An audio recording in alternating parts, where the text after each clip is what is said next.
to my kitchen. Today I have a substitute camera person. Molly is behind the camera once again. It's been a while. Rick is off watching Notre Dame play Air Force, and evidently Notre Dame is kicking some tail. So the girls asked for cupcakes today, and Molly can turn around and show you what we baked already. We made some banana cupcakes and some devil's food cupcakes. And really, I just made these from box mixes. This is a spice cake mix. I added some mashed bananas to it. And that's just a devil's food cake mix. But we're going to make some cream cheese frosting to go on here. And I thought, since I've never shown you how to make a cream cheese frosting, I would show you how to do that today. So this is what we're going to put in it. We are going to put 2 sticks of butter, 2 8-ounce bricks of cream cheese, and a 2-pound bag of powdered sugar. And the first thing that we have to do, wipe out our bowl, make sure it's good and clean. And we're going to put the butter and the cream cheese in here. We're going to put the paddle attachment on, and we're going to let this beat until it's smooth and creamy and fluffy and light. And it's going to be about 5 minutes. So I'm going to get this started, and then I'm going to show you what it looks like, and I'm going to let it go, and I'm going to come back when it looks the way it's supposed to, and then we'll start adding the sugar. So let's get these in here. And I didn't, show you how to make the cupcakes because I figured I use cake mixes all the time. Think what you will. I think that Duncan Hines cake mix is probably the best cake mix you can buy. And I really think that there's no reason not to. Because a cake mix is nothing more than pre-measured ingredients. I can make cake from scratch, but why bother? I think sometimes you have to pick and choose. I made it from scratch by adding my own ingredients. So, here, I'm going to put the attachment, the paddle attachment. This is my beater blade. I'm going to get this started, and I'm going to let it mix first. Let's see, I'll put it on a 2. We'll get this going. We're going to let that go for about 5 minutes, and we'll be back. Okay, it's been just about 5 minutes. I'm going to turn this off, and I'm going to show you. It's very light and fluffy. Let me get a spatula here so I can show you what it looks like. It's very soft and very creamy, and that's just how you want it. I'll show you when I touch it, because if you put your finger in there, it's nice, it feels good. And this, of course, is just butter and powdered sugar, but it just tastes like butter and powdered sugar, butter and cream cheese. So it just tastes like cream cheese right now. So what I'm going to do is I'm going to grab a measuring cup here to use as a scoop. We may not use this whole 2 pounds, but I'm going to start. I'm not going to sift my powdered sugar. I just have a 1/3 cup measure here. I'm just going to start putting it in and letting it go. And you don't want your mixer on high because you will have white dust all over your kitchen and it will not be fun to clean up.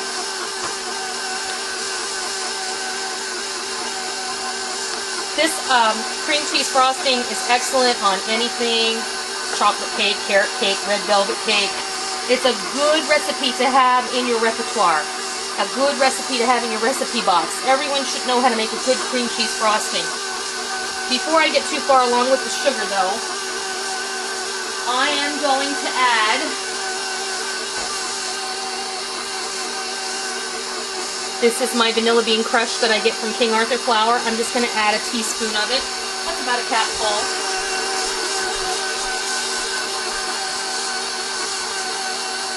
And you can see the consistency is already starting to change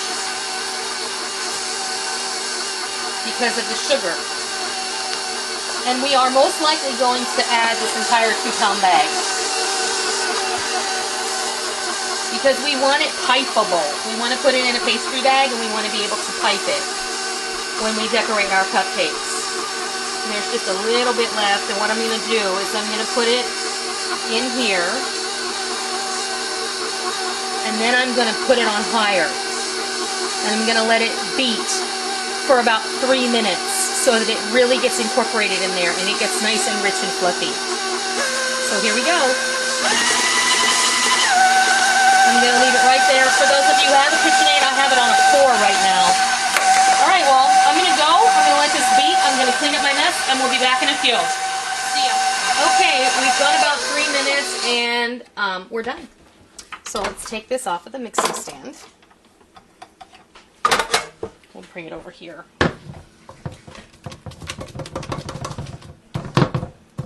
Get all that icing off of there. And I'm pretty sure nobody here wants to lick that clean, so, you know.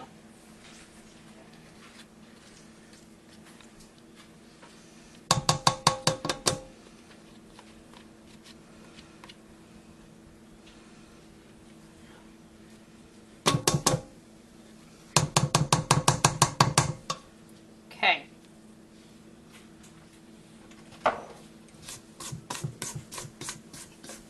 And this is delicious. It's decadent. And it really makes a big difference when you add just that little bit of vanilla in there. And we'll probably have more than we need for our cupcakes, so that's okay. I'm going to reach over here behind Molly. I have a couple of pastry bags fitted with wide star tips.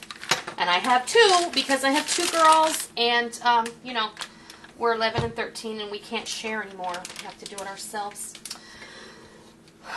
So we're just going to put this in here. If you don't have disposable pastry bags, please don't worry. Just use a gallon-sized Ziploc bag and cut the corner off of it. Here you go. Fill up this one. And of course my hands are impeccably clean.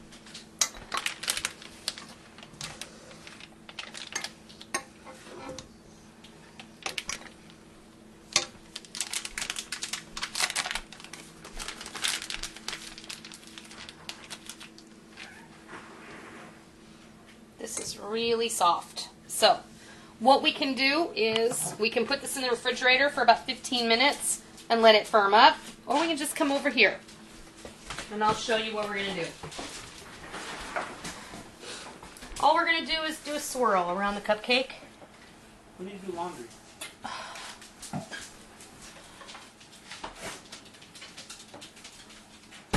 Just like this. This is simple.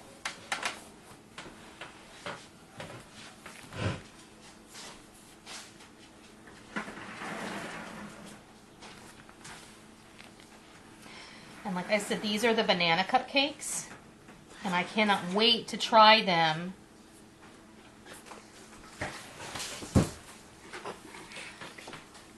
With the cream cheese frosting on them, because this is one of my favorites. Okay, who wants to do this? Micah? Okay.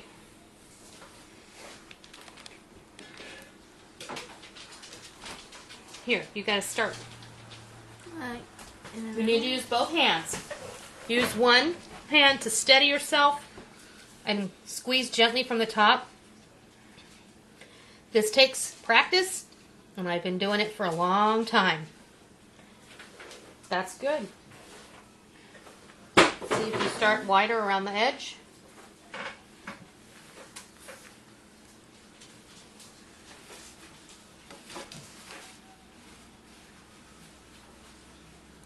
And when your bag runs low, you can just go fill it up again.